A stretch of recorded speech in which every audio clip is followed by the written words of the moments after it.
passar um passo a passo aqui para vocês, mas claro que vai também depender do nível de detalhamento de orçamento. Mas, de forma geral, vou falar para vocês que para fazer um orçamento, a gente primeiro precisa, né, ter contato ali com os projetos, com a obra, enfim, né, visualizar, estudar a obra. Mas o passo seguinte é fazer a EAP, que é a Estrutura Analítica de Projeto. É pela EAP, que no caso é a estrutura de como a obra vai ser feita. Então, por exemplo, assim, vou dar um exemplo. A gente entregou nesse ano um orçamento de um condomínio de 50 casas, se eu não me engano. E o que acontece? Essa obra, ela vai ser feita, né, em 3 fases.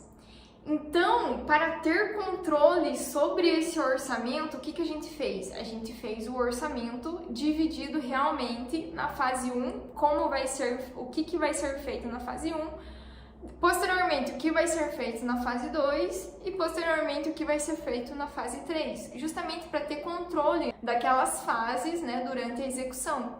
Então a gente tem que pensar nisso para fazer um orçamento de obras e não simplesmente pegar o projeto, unir tudo, as 3 fases, fazer lá, juntar tudo e entregar o total. Então vocês entendem que é diferente? A gente tem que fazer um orçamento que realmente seja utilizado pela obra.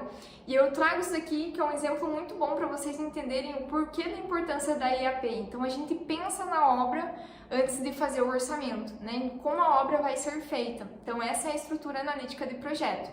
O passo seguinte é então a gente pegar todas as atividades que a gente vai executar, vamos supor naquela fase, e a gente acaba utilizando uma base de preço nessas atividades.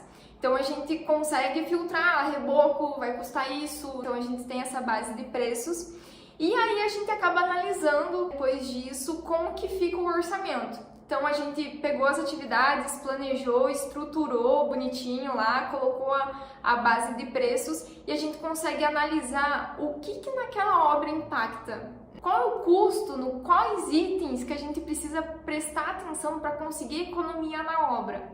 Então a gente faz um estudo de todas as atividades e filtra ali as principais coisas que a gente precisa buscar economia, né? Isso daqui vai impactar na obra. Então a gente faz engenharia. Então a gente analisa ali, filtra os principais itens, cota esses principais itens, então não são todos, que é o que a gente conversou aqui no início do vídeo, então não são todos, a gente acaba filtrando, cotando esses principais itens e aí a gente analisa de novo, enfim. Então, no final, vai ter aí um relatório gerencial dos principais itens, das atividades e tudo mais. Então, a gente entrega isso aí para a gestão da obra, para quem for executar, realmente para acompanhar o orçamento, ver o que precisa ser feito, enfim, qual que é a média de preço e controlar, né, para o orçamento ser ali o balizador realmente durante a execução, para ver se está economizando ou se, no caso, está estourando. Então, basicamente, a gente segue esses passos. Então, resumindo os passos aqui, né? Conhecer os projetos, né, a obra, enfim, fazer a EAP, aplicar a base de preços, analisar, filtrar aí os principais itens, cotar e analisar novamente. Então, basicamente, resumidamente, o que seria o orçamento de obras é fazer esse planejamento de custos ali, fazer engenharia reversa, né? Pegar todos os projetos e estudar a obra antes dela ser executada. Então, isso que é orçamento de obras.